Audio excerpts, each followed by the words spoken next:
I've always loved the solitude of the open road. There's something about driving through the winding highways of America, parking my RV in some secluded spot, and just existing with nature. No honking cars, no city lights, just the hum of cicadas, the crackling of a distant campfire, and the vast expanse of the night sky. But after what happened to me last fall in West Virginia, I don't think I'll ever camp alone again. It started as any other trip. I had planned a week-long getaway. Just me, my RV, and the untouched wilderness of the Appalachian foothills. I had found a spot through an online forum, an out-of-the-way campsite deep in the Monongahela National Forest. Supposedly, it was perfect for boondocking, with no nearby campers and plenty of space to stretch out under the stars. Exactly what I was looking for. The drive was peaceful at first, but as I got deeper into the mountains, something felt off. The trees grew denser, their tangled branches casting long, unnatural shadows even in the afternoon light. My GPS signal cut out an hour before I reached the site, and my radio turned to static. But I chalked it up to being in the middle of nowhere. Then, as I made the final turn down the dirt path leading to the campsite, I saw something that made my stomach tighten. A wooden sign nailed to a tree, weathered and splintered, with just one word carved into it: leave. I should have listened. I hesitated for a moment, my hands gripping the steering wheel as I stared at the sign. Leave. Just that one word, carved deep into the wood with uneven, jagged strokes, as if done in a hurry or with desperation. A joke, I told myself. Probably some locals trying to scare off outsiders. Still, a chill crawled up my spine as I pressed the gas and continued down the narrow dirt path. The campsite was exactly as described, secluded, quiet, and eerily beautiful. Towering pines surrounded the clearing, their needle-covered branches swaying gently in the evening breeze. The setting sun painted the sky in streaks of deep orange and purple, and a small creek babbled somewhere in the distance. It should have been perfect, but that feeling, that gnawing, uneasy sensation, didn't leave. After setting up camp, I built a fire and settled into my chair, listening to the night sounds. Crickets chirped, an owl hooted somewhere far off. But then I noticed something strange. The forest had gone silent. No rustling leaves, no distant animal calls. Just the crackling of my fire and the faint whisper of the wind. Then came the knocking. 3 sharp, deliberate knocks against the side of my RV. I froze, my breath catching in my throat. It wasn't the wind. It wasn't a branch. It was deliberate. Someone, something, was out there. I grabbed my flashlight and stepped outside, scanning the darkness. The firelight cast flickering shadows on the trees, but beyond its reach, everything was pitch black. I took a step forward, heart pounding, and aimed the beam at the RV's side. Nothing. No dents. No scratches. No sign that anything had been there at all. And then the knocking came again, from the other side of the RV. The fire crackled in front of me, casting flickering shadows that stretched and twisted across the trees like grasping fingers. The air was cold, colder than it should have been for an early autumn night.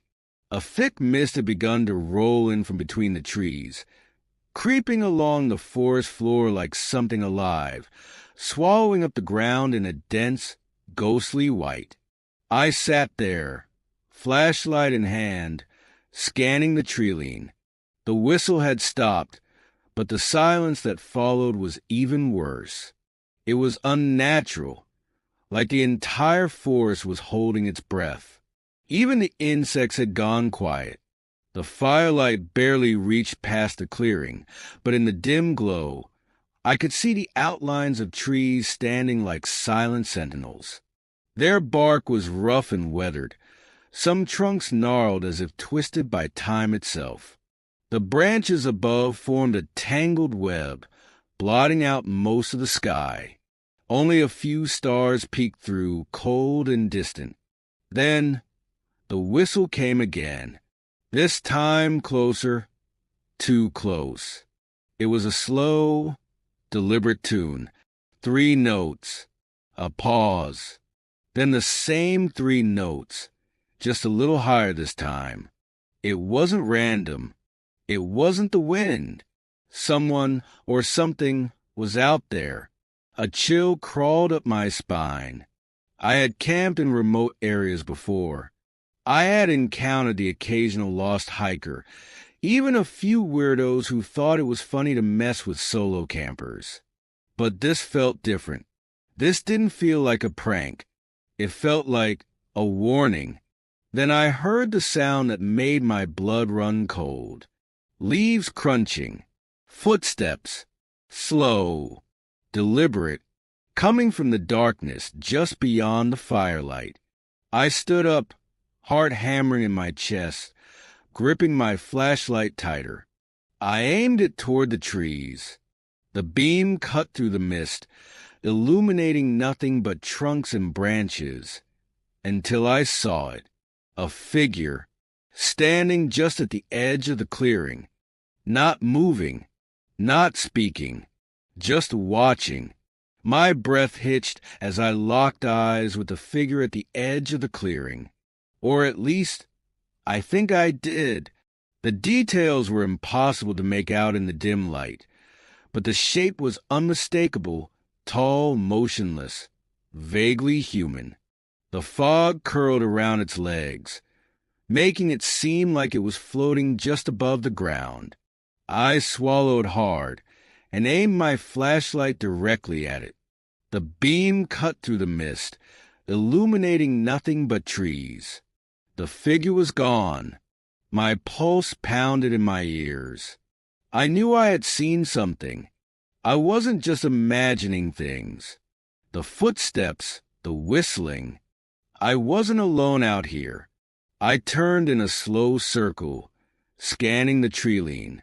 The mist had thickened, swirling lazily in the glow of my campfire, making everything beyond it a shifting blur of gray and black. Then, from behind me, the whistle came again. I spun around so fast, I nearly tripped over the fire pit. This time, it was even closer, as if whoever, or whatever, was toying with me, creeping just beyond the reach of my light. My fingers tightened around the flashlight, my breath coming in short, uneven gasps. "Who's there?" I called, my voice barely above a whisper. No answer, just a low rustling of the wind through the trees. I backed up toward my RV, every muscle in my body screaming at me to get inside, lock the door, and leave. But a part of me, a stupid, reckless part, needed to know what I was dealing with.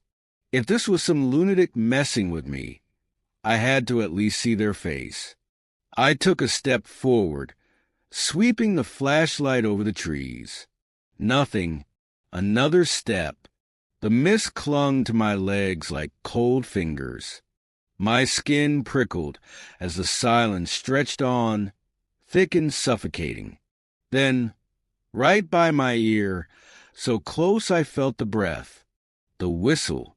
I whipped around, but there was no one there. My flashlight flickered.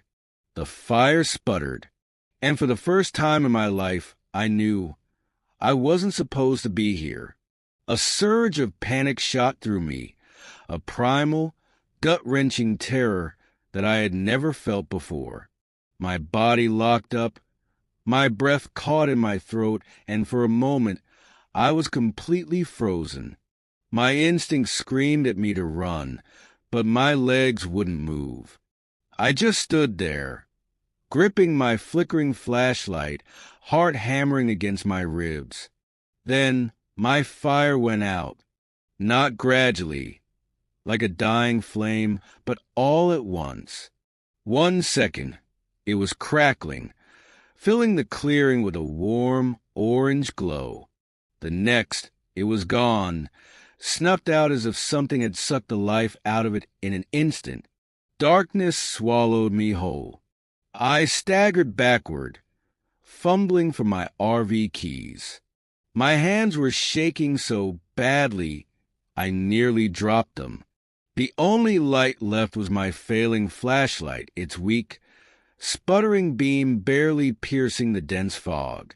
The forest felt alive now, the trees pressing in closer, the shadows shifting unnaturally. Then I heard them. Footsteps, not one set, several, surrounding me, closing in. The sound of leaves crunching, twigs snapping, soft but deliberate, dozens of them, moving in unison, circling me like predators, sizing up their prey. I turned, frantically sweeping my flashlight around me, but I couldn't see anything, just endless, suffocating darkness. The footsteps grew louder, closer, until they were just feet away. Then, from the blackness, a voice. Whispering. It wasn't in English. It wasn't in any language I recognized. Low, guttural, ancient, like something being spoken through clenched teeth, layered over itself, as if multiple voices were speaking at once. My vision swam. My head throbbed. The air around me felt thick, pressing against my skin like an unseen force. My ears rang, a deep, nauseating pressure building in my skull. Then, just when I thought I couldn't take it anymore, the footsteps stopped. Silence. A suffocating, unnatural silence. Then, from directly behind me, so close I could feel the breath on my neck, the whistle. I ran blindly, my boots crunching against the damp forest floor as I sprinted toward my RV. The fog was thicker now, swirling around my legs like grasping hands, making it nearly impossible to see more than a few feet ahead. My flashlight bounced wildly in my grip, its dim beam flickering with every desperate step. The whispers hadn't stopped. They were everywhere now. Inside my head, inside the trees, inside the very air I breathed. Some too soft to understand, others rasping and jagged, like nails dragged across stone. My vision blurred, my head pounded, my lungs burned. It felt like the very forest was closing in around me. Then, something moved in the mist ahead. A shadow? No. Multiple shadows. Dark figures. Standing in the fog, their outlines barely distinguishable from the trees. Some tall, impossibly tall. Their limbs too long, their heads tilted at unnatural angles. Others were smaller, hunched, shifting in and out of sight as if they were flickering between here and somewhere else. I skidded to a stop, heart slamming against my ribs. My mind screamed at me to turn around, but when I did, they were behind me too, surrounding me, encircling me. The air grew thick with a stench. Damp earth, rotting leaves, something metallic and sour that made my stomach twist. My ears rang with a low hum, a deep, bone-vibrating sound that seemed to come from the ground itself. I clutched my head, squeezing my eyes shut, willing myself to wake up from whatever nightmare this was. Then a hand, cold, thin fingers brushed my shoulder. I jerked away, my scream caught in my throat. My flashlight flickered once, twice, then died completely. Total darkness. And in that black void, just inches from my face, I felt it. Not just one presence, many. Watching, breathing, waiting. Then a voice. Clear, human. You weren't supposed to find this place. I gasped, my body locking up in sheer terror. The voice was right next to my ear, and it wasn't alone.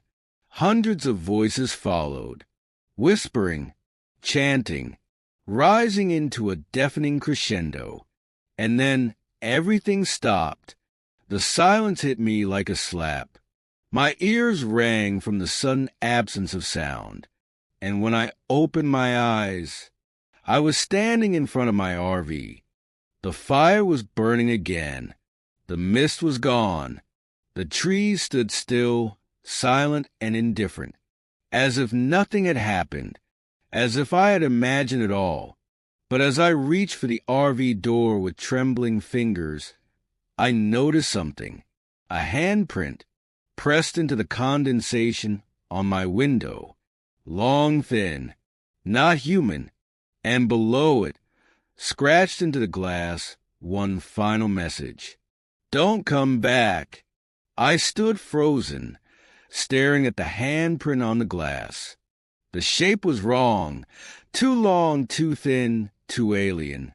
My breath fogged up the window, momentarily obscuring the message scratched into it.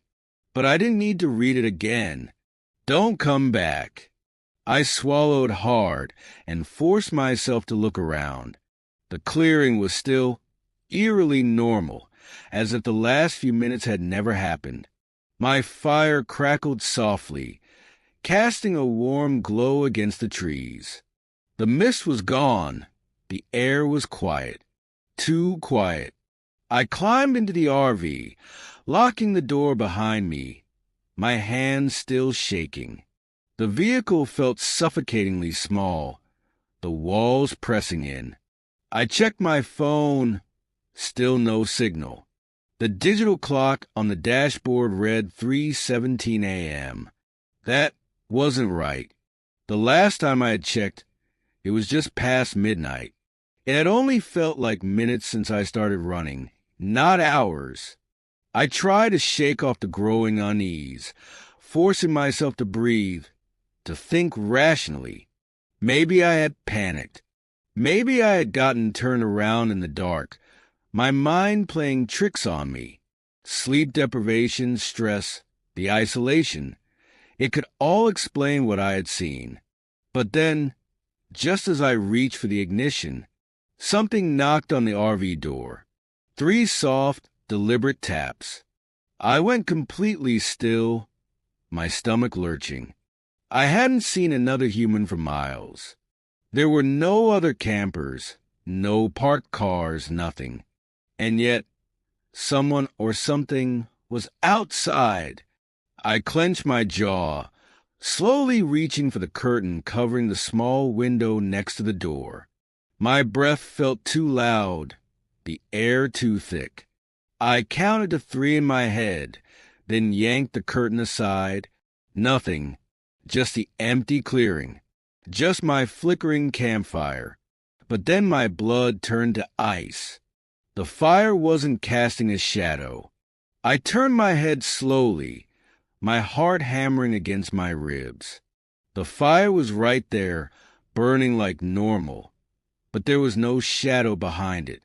No flickering movement on the ground. No shifting outlines against the trees. It was as if the fire's light wasn't real. Then another knock. But this time, it didn't come from the door. It came from inside the RV. My stomach dropped. The knock had come from inside. Every nerve in my body screamed at me to turn around, but I couldn't. I was locked in place, my breath shallow, my fingers gripping the steering wheel so tightly they ached. My mind raced, trying to find a logical explanation, but deep down I already knew. I wasn't alone in the RV. The air around me felt heavy, charged with something unseen. My ears rang, my skin prickled, and the temperature inside the RV had dropped so suddenly that I could see my breath in the dim light. Then the whistle, soft, drawn out, right behind me. I couldn't take it anymore. With a burst of adrenaline, I twisted the key in the ignition. The engine roared to life. I didn't check the mirrors. I didn't care about anything except getting the hell out of there. Gravel crunched under my tires as I sped down the dirt path, my headlights cutting through the trees. The shadows outside stretched unnaturally, shifting as if something was moving within them, keeping pace with me. I didn't look. I didn't stop. Not when my headlights flickered. Not when my radio crackled with the faintest sound of whispering voices. Not when, out of the corner of my eye, I saw a tall, dark figure standing at the edge of the road, watching me leave. I didn't breathe again until I reached the main highway, until the dark forest was behind me, until I saw the first glimmers of civilization on the horizon. Only then did I dare to check my mirrors. Nothing. The road was empty, just me and my pounding heart. I drove straight through the night, not stopping until I crossed state lines. When I finally pulled over at a well-lit gas station, I sat there, gripping the wheel, trying to convince myself that it was over. But as I reached for my phone, my fingers brushed against something cold. A piece of wood. I lifted it slowly, my pulse hammering in my ears. It was old, splintered. A chunk of the sign I had seen nailed to that tree when I first arrived, and carved into its surface in the same deep, jagged letters. Leave. I haven't been back to West Virginia since, and I never will.